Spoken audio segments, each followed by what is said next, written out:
workers have been organized into local unions. By coming together, workers are better positioned to access government welfare schemes, improve their working conditions, and secure their livelihoods.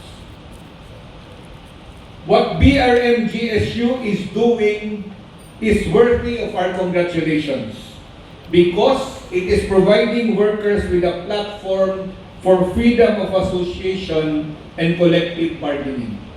It is enabling workers to articulate their concerns and negotiate better working conditions, build solidarity, and navigate and access various social protection schemes introduced by government.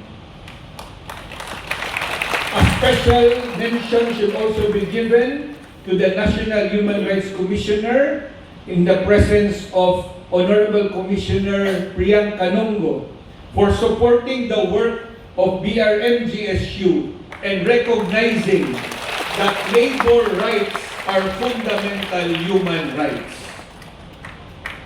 The path ahead requires partnerships, collaboration, commitment, and compassion.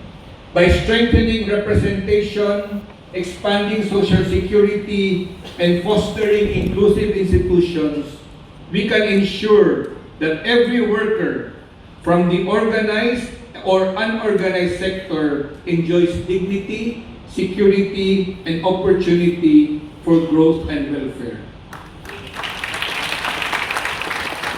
I wish you all a successful conference and hope that the ideas shared today will translate to effective action and meaningful transformation down the line. Dhanyavad.